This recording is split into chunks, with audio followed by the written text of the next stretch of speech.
प्रणाम नवीन जी, शंकर जी चौधरी नमस्कार। हाँ बिल्कुल सिमरन जी, चलिए आगे। गुर्जर प्रतिहार वंश को आगे बढ़ते हैं। वत्सराज तक कल हमने अध्ययन कर लिया था। वत्सराज के बाद में जो अगला शासक बनता है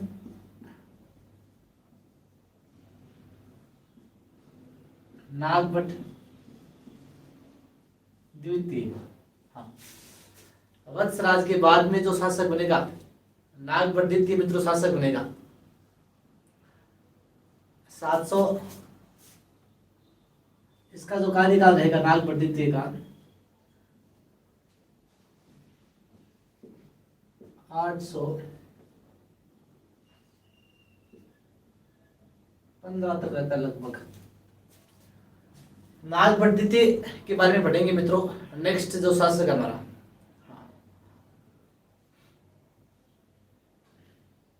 आवाज कम आ रही है, एक सेकंड देखता हूं मैं।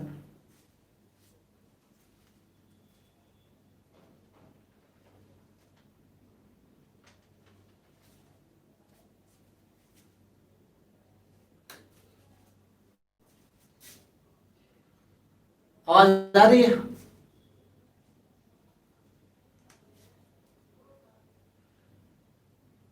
हाँ चलिए आगे। अभी भी आवाज कम है? अभी भी आवाज कम आ रही है क्या बताइए? तो इसका जो इससे पहले हमने वत्सराज पढ़ा था, वह वत्सराज मित्रों 795 तक था। 795 तक था वत्सराज, और ये आपका 833 आएगा मित्रों। यहाँ पर 795 से 833 आ जाएगा ये। हाँ, गुर्जर प्रतिहार वंश है। राहुल कुमार जी, गुर्जर प्रतिहार वंश का सेकंड पार्ट ले रहे हैं। 795 तक तो कल हमने पढ़ लिया था। 795 तक तो हमने वत्सराज पढ़ा था, कल पढ़ा था। 795 ईस्वी तक वत्सराज का शासन काल था, और वत्सराज का पुत्र है मित्रों नागभट्ट द्वितीय, जिसका काल वत्सराज के बाद शुरू होगा जस्ट। तो वत्सराज का पुत्र था नागभट्ट द्वितीय, जिसका कार्यकाल 795 से लेकर 833 ईस्वी तक शुरू रहेगा। चले आगे। अब देखिए मित्रों, नागभट्ट द्वितीय के काल की चर्चा करते हैं। नागभट्ट द्वितीय के काल की कौन कौन सी चर्चाएं थी? देखिए मित्रों, इसके समय जो राष्ट्रकूट शासक था, नागभट्ट द्वितीय के समय राष्ट्रकूट शासक कौन था? तो नागभट्ट द्वितीय के समय, हाँ ये 795 है। विकल वत्सराज का कार्यकाल हमने 795 तक ही तो पढ़ा था। 795 से शुरू हो जाएगा, ये 833 तक रहेगा। राष्ट्रकूट शासक था इस समय गोविंद तृतीय। कौन था? गोविंद तृतीय। यानी इसके समय राष्ट्रकूट शासक कौन था मित्रों? गोविंद तृतीय है, वो इसके समय राष्ट्रकूट शासक था। और राष्ट्रकूट शासक गोविंद तृतीय ने यहाँ पर मित्रों उत्तर भारत पर आक्रमण किया था। उत्तर भारत का शासक नागभट्ट द्वितीय था। यानी इसके समय राष्ट्रकूट शासक गोविंद तृतीय ने उत्तर भारत पर आक्रमण किया, और उत्तर भारत से मित्रों इसने किसको हरा दिया? इस गोविंद तृतीय ने मित्रों नागभट्ट द्वितीय को हराया। किसे हरा दिया? उत्तर भारत में नागभट्ट द्वितीय को हराया। किसने? राष्ट्रकूट शासक गोविंद तृतीय ने। राष्ट्रकूट शासक गोविंद तृतीय ने नागभट्ट इस द्वितीय को हरा दिया। कहां पर? उत्तर भारत में। इसके पश्चात ये गोविंद तृतीय कहां किसे आता है? इसके पश्चात आता है ये पाल वंश। जो बंगाल में पाल वंश था ना, उस पाल वंश का शासक था धर्मपाल।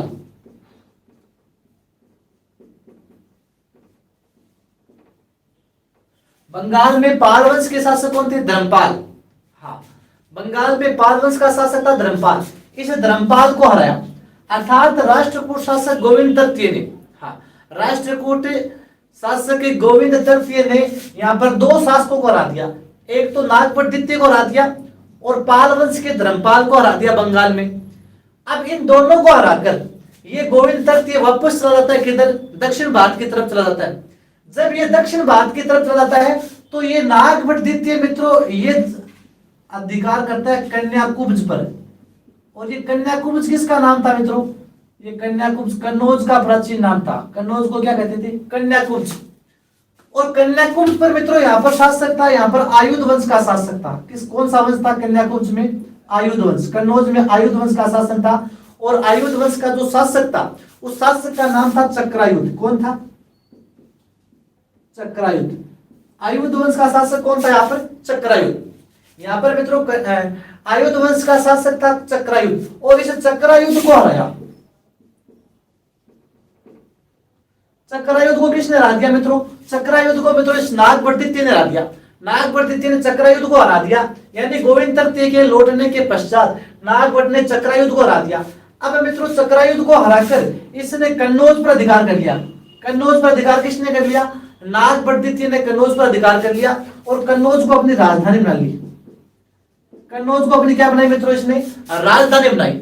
अब मित्रों जब आयुध वंश का शासक चक्रायुध हार जाता है, तो ये हारा हुआ चक्रायुध है मित्रों, ये जाता है, ये हारा हुआ चक्रायुध जाता है पाल वंश के धर्मपाल के पास जाता है। ये चक्रायुध है मित्रों इस नागभट्ट द्वितीय से हारकर किसके पास चला गया? इस धर्मपाल के पास चला गया। पाल वंश के धर्मपाल के पास जाकर बोला कि आप मुझे शरण दो, मुझे तो नागभट्ट ने हरा दिया। तो इस धर्मपाल ने कहा कि इसको तो मैं सल्ट लूंगा, आप रुक जाओ एक बार। तो यहाँ पर मित्रों ये चक्रायुध है, ये धर्मपाल के पास जाता है। तो धर्मपाल है किस पर आक्रमण करेगा? धर्मपाल नागभट्ट पर आक्रमण करता है। धर्मपाल है नागभट्ट पर आक्रमण करता है, लेकिन नागभट्ट है मित्रों इस धर्मपाल को भी यहाँ पर क्या कर देता है? हरा देता है। और धर्मपाल झूठी उधारी ले ली कि चक्रायुध की उधारी ले ली। थे कई बार उधारी बोल लोगे, कई बार दूसरे की झूठी उधारी ले ले। हाँ बोले मैं शर्टलेस हूं तो रुक जाए एक बार। अर्थात चक्रायुध इस धर्मपाल के पास आता है, तो धर्मपाल कहता है कि नहीं इसको तो मैं देख लूंगा। तो धर्मपाल आक्रमण करता है नागभट्ट पर, लेकिन यहाँ पर है मित्रों धर्मपाल भी क्या हो जाता है? पराजित हो जाता है। अर्थात यहाँ पर नागभट्ट ने दो शासकों को हरा दिया। एक तो आयुध वंश के चक्रायुध को हरा दिया, पाल वंश के धर्मपाल को हरा दिया। ठीक है, इस प्रकार उत्तर भारत में मित्रों ये एक महत्वपूर्ण शासक बन गया। यानी उत्तर भारत में है यहाँ पर इन दो वंशों को हराकर महत्वपूर्ण शासक बन गया। कौन? नागभट्ट द्वितीय बन गया। अब मित्रों इसकी ये दो विजय हैं, इन विजयों का उल्लेख किसमें मिलता है? नागभट्ट की जो विजयों का उल्लेख मिलता है ग्वालियर प्रशस्ति में, जिसकी चर्चा आगे करेंगे मीर भोज के काल में। ग्वालियर प्रशस्ति में इसकी विजयों का उल्लेख मिलता है। ग्वालियर प्रशस्ति में किसकी विजयों का उल्लेख मिलता है? नागभट्ट द्वितीय की इन विजयों का उल्लेख मिलता है। और नागभट्ट द्वितीय की जो उपाधि है वो मिलती है मित्रों परम भट्टारक महाराजा धीराज परमेश्वर। महाराजा धीराज परमेश्वर, परम भट्टारक महाराजा धीराज परमेश्वर। हाँ, परम भट्टारक महाराजा धीराज परमेश्वर की उपाधि किसने धारण की थी? नागभट्ट द्वितीय ने। नागभट्ट द्वितीय ने इन युद्धों के जीतने के पश्चात कौन सी उपाधि धारण की थी? परम भट्टारक महाराजा धीराज परमेश्वर। किसने क्या उपाधि धारण की थी? और मित्रों इस नागभट्ट द्वितीय ने एक ग्रंथ लिखा था वल्ली प्रबंध। कौन सा ग्रंथ लिखा था?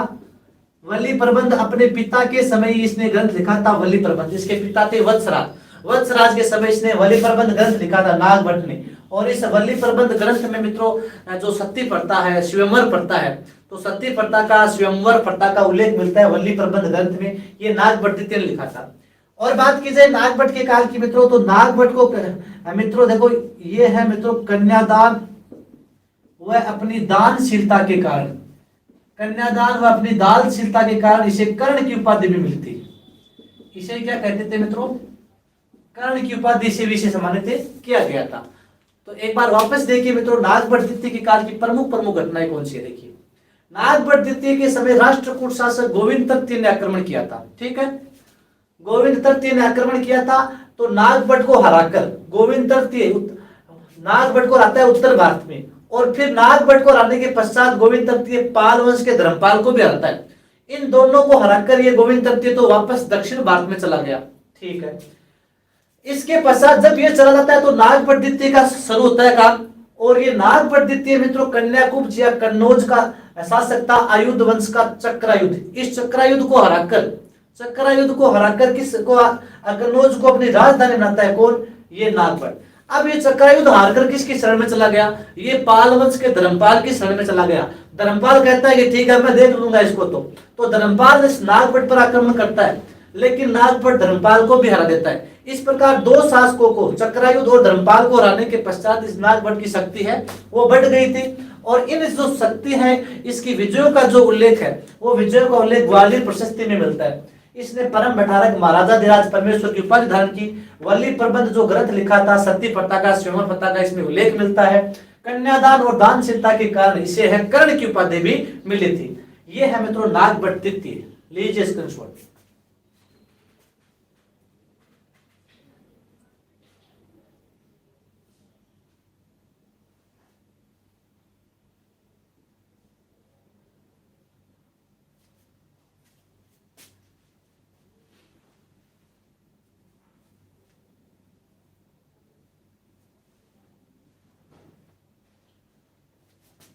चलिए आगे।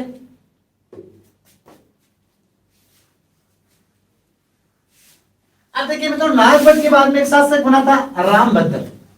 रामभद्र का आपको कोई ध्यान में नहीं रखना है, रामभद्र का कोई योगदान नहीं है। रामभद्र के बाद में उसका रामभद्र का पुत्र बना था मिहिर सेन।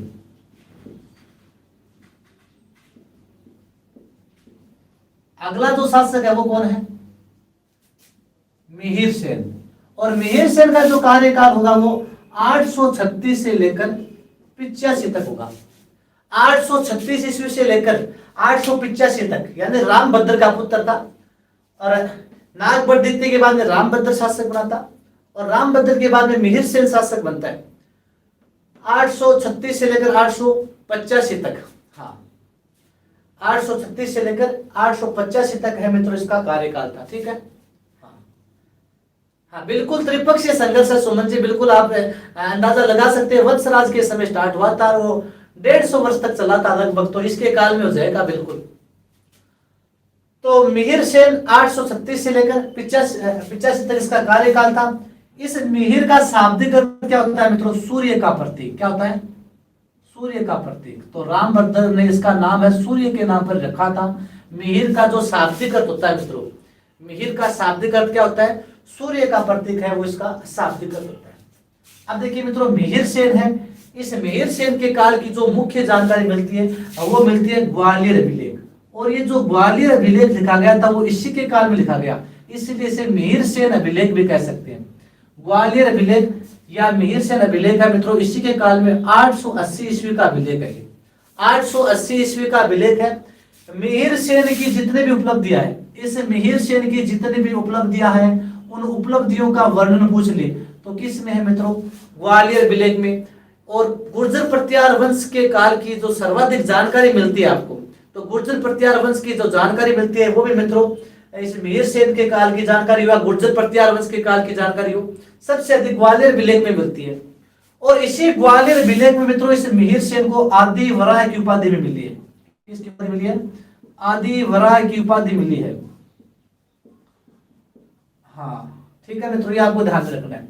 तो 880 ईस्वी का जो ग्वालियर अभिलेख था मित्रों, इस ग्वालियर अभिलेख की बात की जाए तो ग्वालियर अभिलेख मिहिर सेन के समय उत्कीर्ण करवाया गया था। 880 ईस्वी में मिहिर सेन की उपलब्धियों का इसमें वर्णन मिलता है। मिहिर सेन को इसमें आदि वराह की उपाधि मिलती है। और यह भी ध्यान रखना मित्रों, इस मिहिर सेन ने अपने समय में जो चांदी व तांबे के सिक्के चलाए थे, चांदी व तांबे के सिक्के चलाए थे, उन चांदी व तांबे के सिक्कों पर भी क्या मिलता है? आदि वराह अंकित मिलता है। क्या मिलता है? आदि वराह नाम है, ये अंकित मिलता है। तो मिहिर सेन ने मित्रों, हाँ राम राम जी योगेश जी, मिहिर सेन ने जो सिक्के चलाए थे उन पर किसका नाम मिलता है मित्रों? आदि वराह का नाम मिलता है। किसका मिलता है? आदि वराह का नाम है, उन सिक्कों पर मिलता है।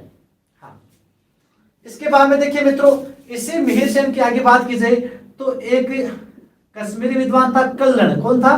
कल्लण। और कल्लण का ग्रंथ था राज तरंगिणी।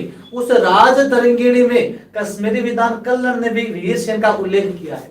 तो कल्लण का ग्रंथ कौन सा था? राज तरंगिणी। कौन सा था? राज तरंगिणी ग्रंथ।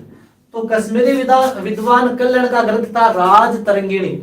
और इस राज तरंगिणी में भी किसका उल्लेख है? मिहिर सेन की उपलब्धियों का उल्लेख है। ठीक है मित्रों, इसके अलावा एक है दौलतपुर अभिलेख। कौन सा अभिलेख है?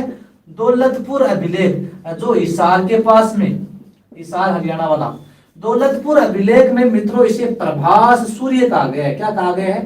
प्रभास सूर्य। दौलतपुर अभिलेख में मिहिर सेन को क्या कहा गया है मित्रों? दौलतपुर अभिलेख में मिहिर सेन को प्रभास सूर्य कहा गया है। क्या कहा गया है? प्रभास सूर्य कहा गया है। चले आगे। हाँ, अब आगे बढ़ते देखिए मित्रों, मिहिर सेन के काल की आगे बातें चलता। हाँ बिल्कुल, वॉइस अभी तक नहीं आ रही है, सुखराम जी बोल रहे हैं वॉइस सबके पास नहीं आ रही है, एक दो के पास ही नहीं आ रही है। पहले बताइए आप मुझे।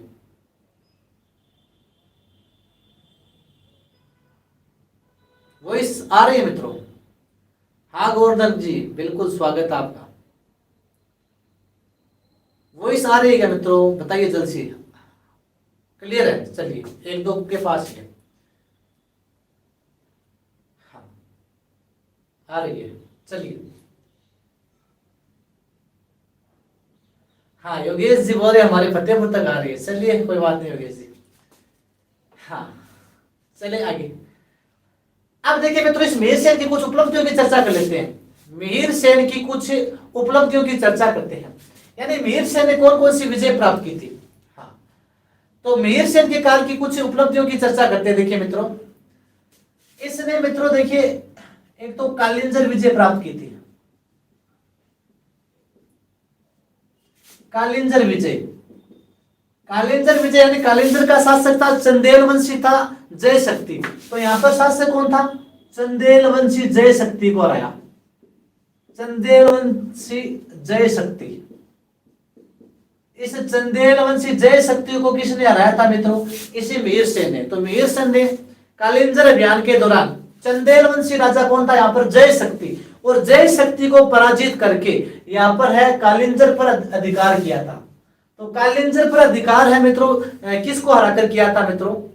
जय शक्ति। यहाँ पर है चंदेल वंशी शासक था जय शक्ति, और चंदेल वंशी जय शक्ति को हराकर कालिंजर पर अधिकार करता है कौन? मिहिर सेन। इसके बाद में देखिए मित्रों, गुजरात प्रदेश पर अधिकार।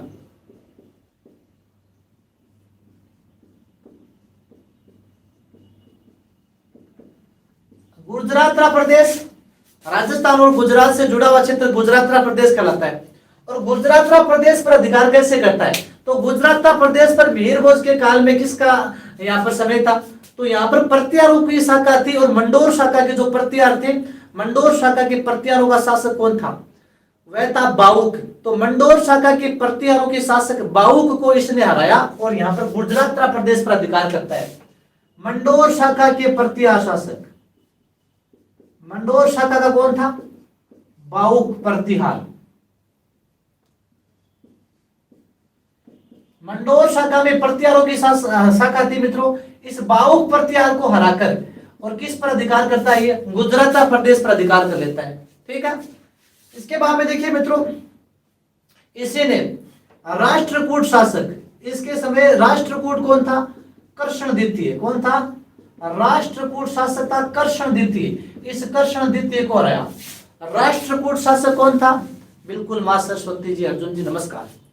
हाँ, राष्ट्रकूट शासक कृष्ण द्वितीय को हराया।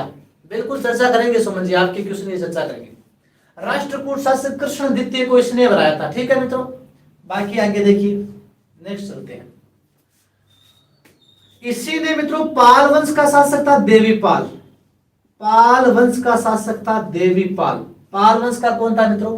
देवीपाल। और देवीपाल का उत्तराधिकारी था नारायण पाल। कौन था? नारायण पाल। तो पाल वंश के शासक कौन थे? देवीपाल और नारायण पाल को हराया। पाल वंश के शासक देवीपाल और नारायण पाल को किसने हराया था? मिहिर सेन ने हराया था। किसने हराया था मित्रों? मिहिर सेन ने ही हराया था। ये आपको ध्यान में रखना है। हाँ, इसके बाद में देखिए मित्रों, नेक्स्ट चलते हैं। मिहिर सेन के बाद आगे देखिए मित्रों, मिहिर सेन के काल में देखो मित्रों कई सामंत भी थे। जैसे मित्रों, हाँ, तो राष्ट्रकूटी तो दिखाया मैंने कर्षण, तो योगेश जी राष्ट्रकूटी लिखाया मैंने कर्षण को। राष्ट्रकूट शासक कर्षण द्वितीय, इसको हराया था। बिल्कुल। इसके बाद में देखिए यहाँ पर जो मित्रों गुहिल है, वो गुहिल भी इसके सामंत हुआ करते थे। गुहिलों में एक नाम आता है हर्षनाथ का। कहते हैं कि हर्षराज नामक गुहिल है, इसका सामंत हुआ करता था। और उस हर्षराज नामक गुहिल ने पूर्वी भारत के राजाओं से इसके काल में कर वसूला था। तो इसके काल में जो गुहिल है वो इसके सामंत हुआ करते थे। गुहिलों में जो हर्षराज है, वो हर्षराज है, इसके काल में सामंत था, और उसने पूर्वी भारत के राजाओं से कर वसूला था। ठीक। इसके बाद में इस मिहिर सेन के काल की बात की जाए मित्रों, तो इस मिहिर सेन के काल की आगे बात करें तो मिहिर सेन के काल में एक अरब यात्री आया था सुलेमान।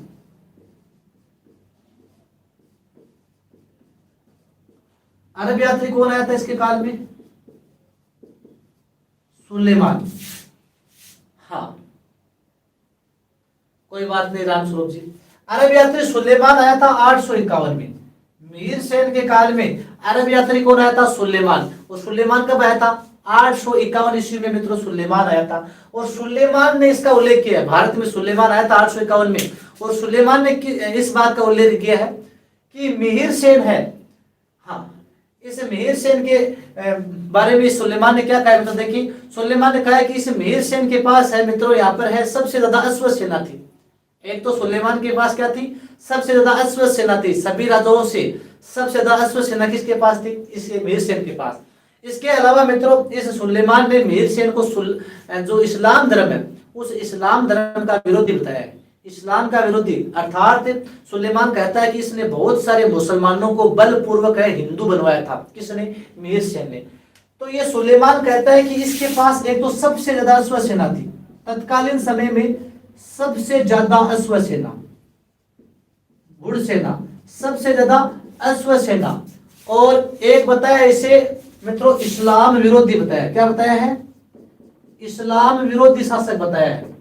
अर्थात बहुत सारे मुसलमानों को इसने बलपूर्वक हिंदू बनाया था मीर सेन ने। इस बात का उल्लेख कौन करता है? सुलेमान करता है। कौन करता है मित्रों? सुलेमान करता है। ये आपको ध्यान में रखना है। हाँ, ठीक है मित्रों। इसके बाद में मित्रों मिहिर सेन है, हाँ, अपने पुत्र महेंद्रपाल द्वितीय है। अपने पुत्र महेंद्रपाल द्वितीय को है राजगद्दी सौंप देता है और तीर्थ यात्रा के लिए निकल जाता है। हाँ, इससे मिहिर सेन के बारे में आपको एक ये भी मिलता है कि इसे प्रतिहारों का पितृहंता कहते हैं। अब एक दो जगह कई कई जगह उल्लेख मिलता है, हालांकि मैंने ऑथेंटिक गाइड में तो मैं भी नहीं कह सकता कि कभी नहीं देखा मैंने। एक तो इतिहासकारों के अनुसार कहीं पर मिलते हैं मित्रों, उल्लेख मिलता है कि इस मिहिर सेन को है प्रतिहारों का पितृहंता भी कहते हैं। कहते हैं कि इसने अपने पिता रामभद्र की हत्या की थी। तो कई जगह उल्लेख मिलता है इसका, इस बात का भी कि अपने पिताजी रामभद्र की इसने हत्या की थी, इसलिए इसे प्रतिहारों का पितृहंता भी से ही कहते हैं। और एक है उत्तर प्रदेश का ब्रेगमा शिलालेख। उत्तर प्रदेश का कौन सा शिलालेख है? ब्रेगमा शिलालेख। इसे पृथ्वी का विजेता भी कहते हैं, संपूर्ण पृथ्वी का विजेता भी कहते हैं इसे।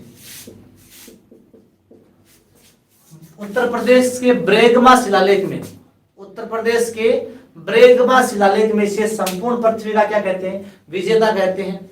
ये विष्णु का उपासक भी था, भगवान विष्णु का क्या था? ये उपासक भी था। कौन? मिहिर सेन। तो एक बार वापस देखते हैं मिहिर सेन को। सूर्य का प्रतीक था, इसका अर्थ मिहिर सेन का। ग्वालियर अभिलेख में से आदिवरा की उपाधि दी गई है, आपको ध्यान में रखना है, ठीक है। और आदिवरा की उपाधि दी गई है। इसके समय जो चांदी व तांबे के सिक्के चलते थे उनमें भी आदिवरा मिलता है। कल्लण, कश्मीरी विद्वान था कल्लण, और कल्लण ने राजतरंगिणी ग्रंथ में लिखा, इसका उल्लेख किया है। दौलतपुर अभिलेख में इसमें प्रभास सूर्य कहा गया है, ठीक है। इसके बाद में देखिए मित्रों आगे, कालिंजर विजय इसने प्राप्त की चंदेल वंशी जय शक्ति को हराकर। गुजरात प्रदेश पर अधिकार किया मंडोर शाखा के बाहुक प्रतिहार को हराकर। राष्ट्रकूट शासक कृष्ण द्वितीय को पराजित किया। देवीपाल और नारायणपाल को पराजित किया। अरब यात्री सुलेमान इसके समय 851 में भारत में आता है और इसकी प्रशंसा करता है कि इसके पास सबसे ज्यादा अश्व सेना थी। ये इस्लाम विरोधी शासक था। इसका राज्य चोरी डकैती से मुक्त था। सोने चांदी के इसके दरबार में भरे रहते थे हर टाइम। इस प्रकार का बहुत सारा उल्लेख करता है इसके बाद में। ब्रेगमा शिलालेख में से पृथ्वी का विजेता कहा गया है। ब्रेगमा शिलालेख में से पृथ्वी का विजेता कहा गया। कहते हैं कि 885 में इसने अपने पुत्र है महेंद्रपाल को है गद्दी सौंप दी थी और स्वयं तीर्थ यात्रा पर चला गया था। विष्णु का ये उपासक था। तो ये आपका मिहिर सेन है, आराम से लीजिए इसका स्क्रीनशॉट।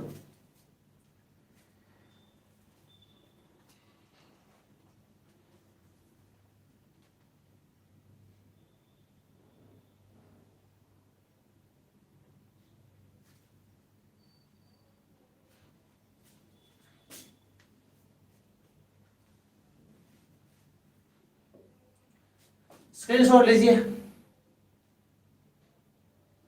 अब 885 से लेकर 910 तक इसी का पुत्र रहेगा महेंद्रपाल प्रथम। ओमपाल सिंह जी नोखा बीकानेर से, राम राम जी, स्वागत है ओमपाल सिंह जी, आपका अभिनंदन है। ले लिया स्क्रीनशॉट। राहुल सेन जी क्या कह रहे हैं, क्लास की आन बान शान। अच्छा, अब देखिए मित्रों, इसी का पुत्र महेंद्रपाल प्रथम आता है, मिहिर भोज का पुत्र महेंद्रपाल प्रथम।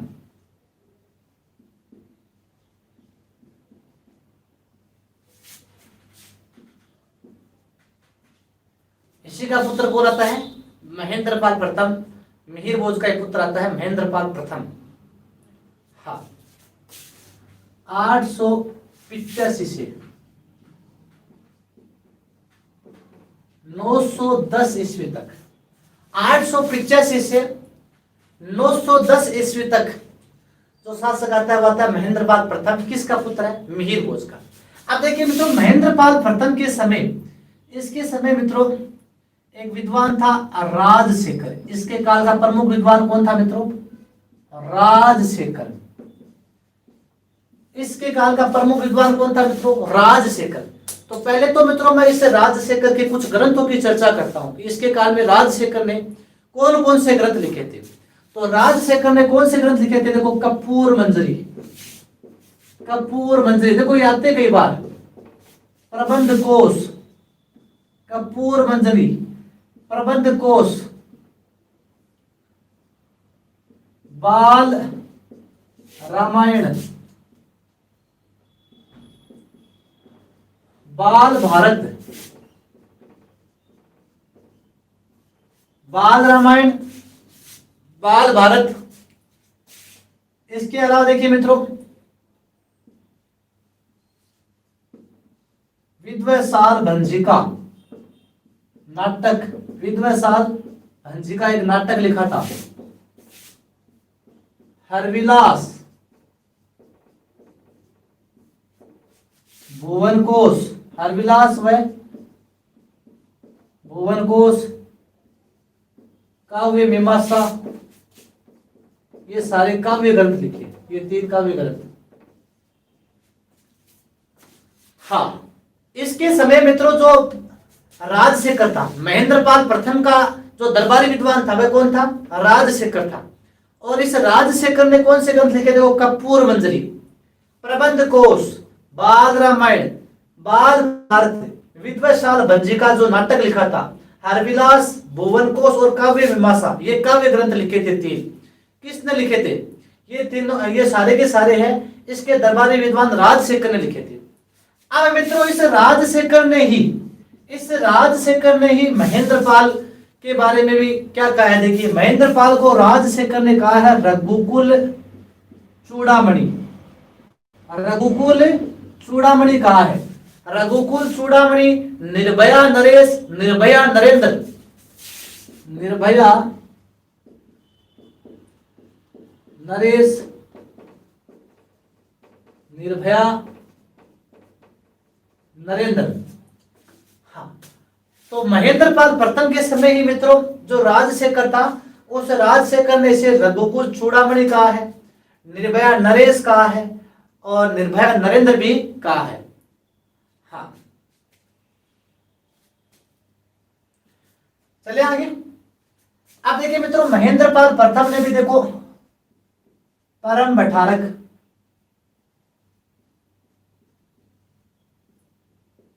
महाराजा धीराज, महाराजा धीराज, परम भागवत वह परमेश्वर की उपाधि धारण की,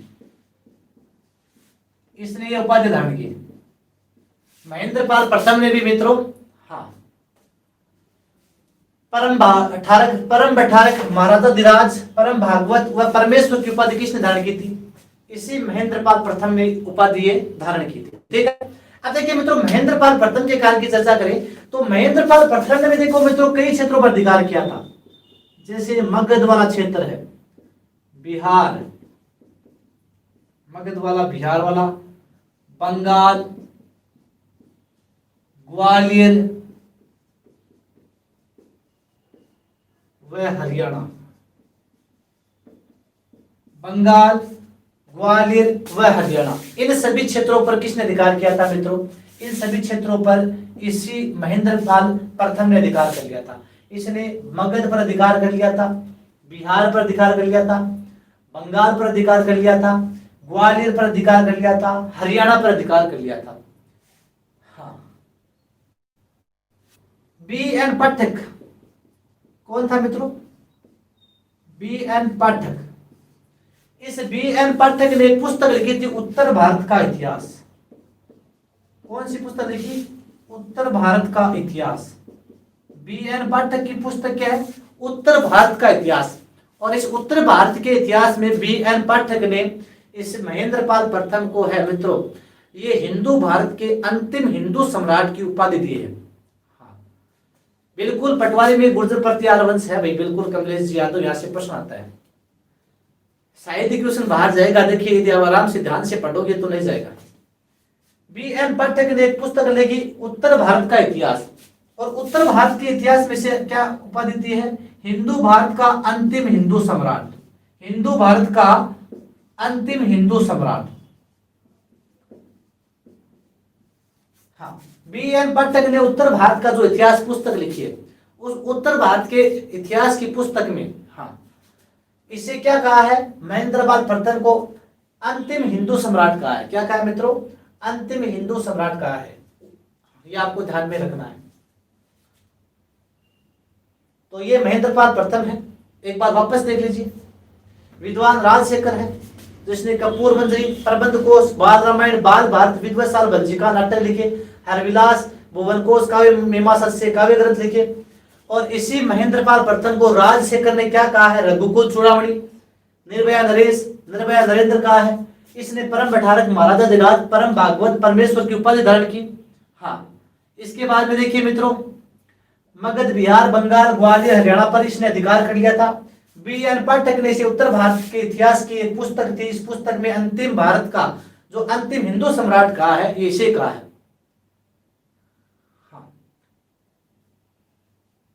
तो ये आपका महेंद्रपाल प्रथम है मित्रों। महेंद्रपाल प्रथम के बाद में जो शासक बनेगा वो बनेगा आपका भोज द्वितीय।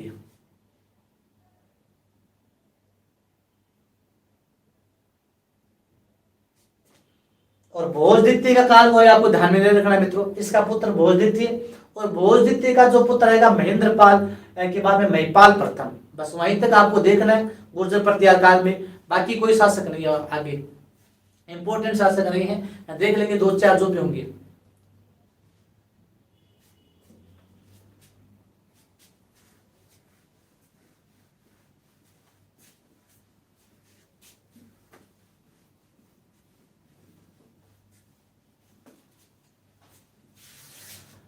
हाँ, भोज द्वितीय के बाद आता है आपका मित्रों महिपाल प्रथम।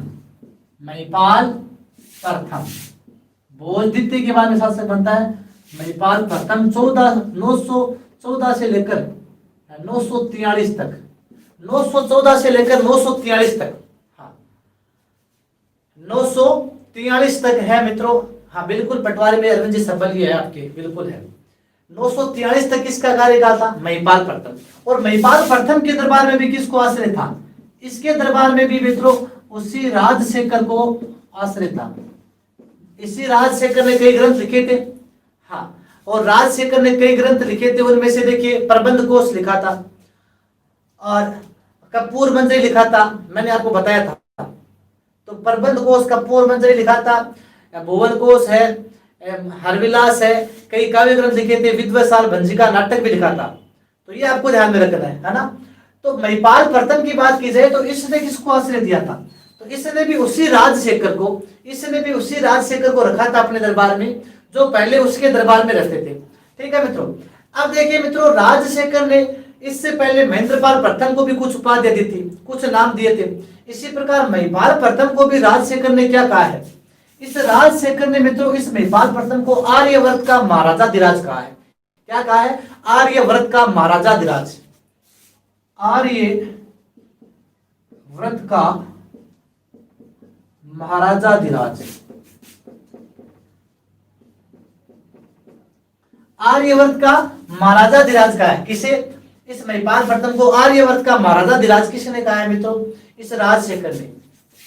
रघुकुल मुकुटमणि, रघुकुल मुकुटमणि कहा है, और रघुकुल मुक्तामणि भी बोल सकते हो आप। रघुकुल मुकुटमणि और रघुकुल मुक्तामणि ये सारे के सारे, हाँ, आर्यवर्त का महाराजाधिराज, रघुकुल मुकुटमणि और रघुकुल मुक्तामणि, ये आपकी सब उपाधि किसके मित्रों? ये महिपाल प्रथम की है। जबकि मित्रों इससे पहले हमने देखा था कि महेंद्रपाल प्रथम को निर्भया नरेश कहा गया था, इसी के द्वारा निर्भया नरेश कहा था, निर्भया नरेंद्र कहा था, है ना। रघुकुल वहां पर चूड़ामणि था और यहाँ पर रघुकुल मुकुटमणि है, ये आपको थोड़ा सा ध्यान रखना है। इसी को देखो महेंद्रपाल प्रथम को तो राजशेखर ने रघुकुल चूड़ामणि कहा था, और इसे क्या कहा है? रघुकुल मुकुटमणि कहा है। ये भी आपको ध्यान में रखना है, ठीक है मित्रों। अब महिपाल प्रथम के काल में मित्रों जो यात्री आया था, अरब यात्री, वह आया था अल मसूदी। महिपाल प्रथम के काल में कौन आया था मित्रों? महिपाल प्रथम के काल में जो अरब यात्री आया था वह आया था अल मसूदी।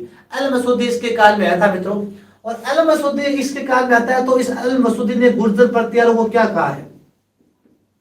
गुर्जर प्रतिहारों को क्या कहा है इसने? अल गुर्जर कहा है। क्या कहा है? अल गुर्जर। अल मसूदी है महिपाल प्रथम के काल में आता है, और महिपाल प्रथम के काल में जो अल मसूदी आया था, इस अल मसूदी ने गुर्जर प्रतिहार को क्या कहा है? अल गुर्जर। तथा यहाँ पर राजा को क्या कहा है इसने? राजा को इसने बोरा कहा है। राजा को क्या कहा है इसने? अल मसूदी ने बोरा कहा है। तो इसके समय में जो अल मसूदी आता है उसने गुर्जर प्रतिहारों को अल गुर्जर कहा, और राजा को इसने क्या कहा? यहाँ पर बोरा कहा है। इसी अल मसूदी के अनुसार मित्रों इस महिपाल प्रथम के काल में इसके पास टोटल 4 सेनाएं थी। कितनी सेनाएं थी? 4। अल मसूदी के अनुसार महिपाल प्रथम के काल में महिपाल के पास कितनी सेनाएं थी? टोटल 4 सेनाएं थी। कितनी थी? कुल 4 सेनाएं थी मित्रों। हाँ, और 4 सेनाओं में से मित्रों इसकी 2 सेना वो दक्षिण में रहती थी, राष्ट्रकूटों के विरुद्ध। दक्षिण में राष्ट्रकूटों के विरुद्ध।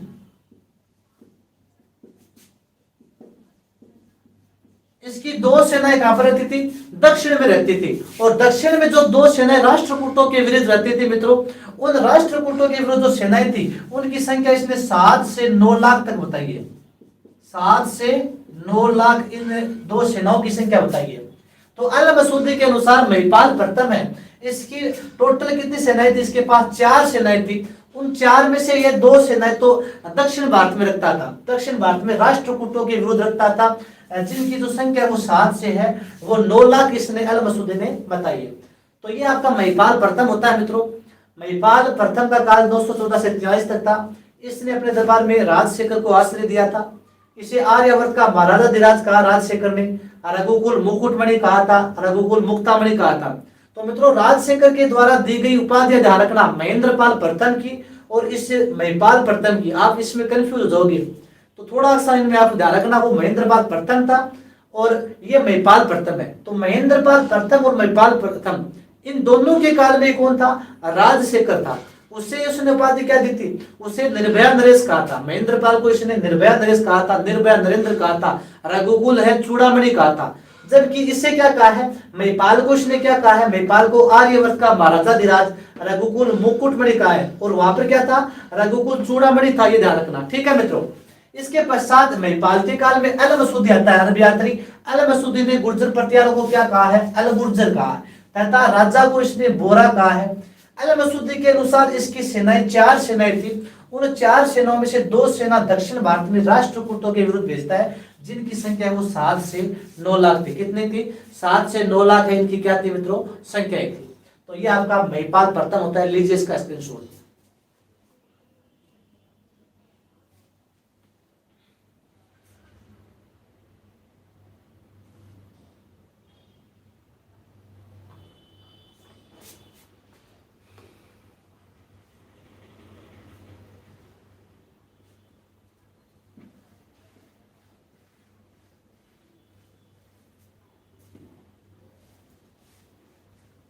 अब देखिए मित्रों, महिपाल प्रथम के बाद में जो शासक आते हैं उनका नाम भी बता देता हूं। वैसे कोई आपको कोई इनमें डिटेल में उनकी कोई चर्चा नहीं है। जैसे महिपाल प्रथम के बाद की बात की जाए मित्रों तो विनायकपाल प्रथम आता है। विनायकपाल के बाद में भी मित्रों एक शासक आता है महेंद्रपाल द्वितीय। विनायकपाल के बाद में महेंद्रपाल द्वितीय आता है। महेंद्रपाल द्वितीय के बाद में मित्रों देवपाल शासक बनता है।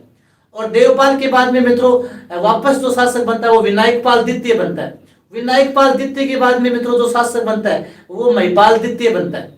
और महिपाल द्वितीय के बाद में जो शासक बनता है वो विजयपाल बनता है। कौन बनता है? विजयपाल। और मित्रों विजयपाल के काल में गौरीशंकर हीराचंद ओझा कहता है कि विजयपाल के काल में जितने भी जो सामंत होते थे प्रतिहारों के, उन सामंतों ने अपने अपनी स्वतंत्र अस्तित्व है अपना अपना बना लिया था। अर्थात प्रतिहार शासक विजयपाल बना था। तो विजयपाल के काल में जितने भी उनके सामंत हुआ करते थे, जितने भी चौहान वंश हो, चाहे गोहिल हो, चाहे अदर कोई सा वंश हो, चंदेल हो, चालुक्य हो, तो उन सभी ने है मित्रों अपना अपना स्वतंत्र अस्तित्व बना लिया था। किसके समय? विजयपाल के समय वो इनकी सामंतगिरी छोड़ दी थी प्रतिहारों की और अपना अपना स्वतंत्र अस्तित्व बना लिया था सामंतों ने। अब मित्रों विजयपाल के बाद में जो शासक बनता है वो बनता है राज्यपाल। कौन बनता है? राज्यपाल। और राज्यपाल का मित्रों जो कार्यकाल था वो 990 ईस्वी से 1018 तक। राज्यपाल का जो कार्यकाल है वो 990 से लेकर 1018 ईस्वी तक था। 990 से लेकर 1018 ईस्वी तक इसका कार्यकाल था। और राज्यपाल के काल में 1018 में महमूद गजनवी आता है। कौन आता है? महमूद गजनवी कन्नौज पर आक्रमण करता है। कन्नौज पर आक्रमण कौन करता है राज्यपाल के समय? महमूद गजनवी है, वो कन्नौज पर आक्रमण करता है। राज्यपाल के समय है मित्रों महमूद गजनवी है, कन्नौज पर है आक्रमण करता है। तो मित्रों ये राज्यपाल है मित्रों, ये कन्नौज छोड़कर भाग जाता है। ये राज्यपाल है, इस समय कन्नौज का शासक था और कन्नौज छोड़कर कौन भाग गया? राज्यपाल। तो राज्यपाल के समय मित्रों 1018 ईस्वी में, राज्यपाल के काल में 1018 ईस्वी में कौन आक्रमण करता है? महमूद गजनवी। महमूद गजनवी आक्रमण करता है 1018 में। जब कन्नौज पर आक्रमण करता है तो मित्रों यहाँ पर कन्नौज का शासक कौन था? राज्यपाल था, प्रतिहार शासक। और राज्यपाल है ये कन्नौज छोड़कर भाग गया। उसके पश्चात कहते हैं कि इस राज्यपाल की जो मृत्यु है वो चंदेल शासक एक विद्याधर था। तो चंदेल शासक विद्याधर से लड़ते हुए ये राज्यपाल है वो मृत्यु को प्राप्त हो गया था। 1019 ईस्वी में है इसकी मृत्यु हो गई थी। 1019 ईस्वी में लगभग इसका कार्यकाल 1018-19 तक रहता है। इसके पश्चात 1019 में इसका राज्यपाल का पुत्र आता है त्रिलोचन पाल। कौन आता है? त्रिलोचन पाल, जो 1019 में शासक बनता है। तो इसका कार्यकाल आप 1019 तक मान सकते हो। यानी राज्यपाल का 1018 या 19 तक माना जाता है मुख्य। तो इसके पश्चात जो इसका शासक बनता है इसका पुत्र त्रिलोचन पाल। और त्रिलोचन पाल के काल में भी कौन आक्रमण करता है? महमूद गजनवी आक्रमण करता है। त्रिलोचन पाल के काल में भी कौन करता है मित्रों? महमूद गजनवी है वो इसके काल में भी यहाँ पर क्या करता है मित्रों? आक्रमण करता है। तो त्रिलोचन पाल के काल में भी महमूद गजनवी आक्रमण करता है और त्रिलोचन पाल भी यहाँ से क्या होता है मित्रों? ये भी कन्नौज छोड़कर यहाँ से चला जाता है। अब मित्रों अंतिम जो शासक है वह था यशपाल, जिसका कार्यकाल 1036 ईस्वी माना गया था। गुर्जर प्रतिहारों का अंतिम शासक किसे माना गया है? गुर्जर प्रतिहारों का अंतिम शासक किसको माना गया है मित्रों? गुर्जर प्रतिहारों का अंतिम शासक है यशपाल को माना गया है। और यशपाल का कार्यकाल 1036 में शासक बना था। और 1093 ईस्वी में 1093 ईस्वी में एक था चंद्रदेव गहड़वाल। कौन था? चंद्रदेव गहड़वाल, यानी गहड़वाल वंश ने। गहड़वाल वंश ने मित्रों यहाँ पर कन्नौज पर अधिकार कर लिया। कन्नौज पर अधिकार कर लिया। तो कन्नौज पर मित्रों जब गहड़वालों का अधिकार हो गया तो यहाँ पर कन्नौज से मित्रों जो गुर्जर प्रतिहार है, ये गुर्जर प्रतिहार यहाँ पर क्या हो गई? यहाँ पर शाखा इनकी क्या हो गई? समाप्त। तो 1093 ईस्वी में मित्रों 1093 ईस्वी में है, ये आपको ध्यान में रखना है कि 1093 ईस्वी में मित्रों यहाँ पर कन्नौज का शासक के तो नाम नहीं मिलता उल्लेख, लेकिन यहाँ पर कन्नौज से है जो चंद्रदेव गहड़वाल है। इस चंद्रदेव गहड़वाल ने कन्नौज पर है अधिकार कर लिया था। कन्नौज पर अधिकार किसने कर लिया था?